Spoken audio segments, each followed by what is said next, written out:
విడిపోయాక బద్ధశత్రులు వీళ్ళు అయ్యారు. బద్ధశత్రులుగా విడిపోక ముందు ఉన్నటువంటి వాళ్ళు మామూలుగా ఉన్నాం. ఎందుకని అసహ్యకరమైన రాజకీయం ఆలోచించుకోవాలి.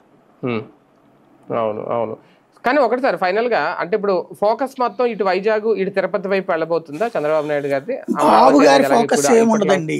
ఎవరు వచ్చే పారిశ్రామికవేత్త ఫోకస్ నాకు తెలిసి విశాఖపట్నానికి రాబోయే 10-15 ఏళ్ల తర్వాత మనం చూస్తే నన్ను అడిగితే ఇవాళ ఎవరైనా తెలివైనోడు 40 లక్షలు 50 లక్షలు 60 లక్షలు ఉందంటే ఆ భోగాపురం భీమిలి ఆ రోడ్లలో ఫ్లాట్ స్థలము ఇల్లు కొనుక్కొని ఉంచుకుంటాం బెటర్.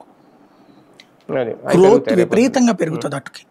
ఎందుకయ్యా అంటే ఫ్యూచర్కి ఇప్పుడు ఇవాళ రియల్ ఎస్టేట్ కంపెనీలు కూడా ఇప్పుడు అక్కడికి వచ్చేయడానికి రెడీ అయిపోయినాయి.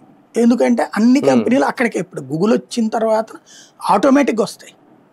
గ్రోత్ పరుగులు పెడుతుంది. ఇందులో చంద్రబాబు కాన్సెప్ట్ ఏంటంటే గూగుల్ అనేటటువంటి దాన్ని ఓకే చేయటం, దాని తర్వాత జరిగే డెవలప్మెంట్ అదే పరిగెత్తేస్తుంది. మనమే ముట్టుకోనక్కర్లేదు. అది తిరుపతి అంటారా, ఆయన సిన్సియర్ ఎఫర్ట్ పెట్టాలి. అమరావతి అయితే కడుపులో నుంచి తీసి పెట్టాలి. అక్కడ ఖచ్చితంగా ఆ రెండింటిది చాలా పెద్ద పరీక్ష ఆయనకి.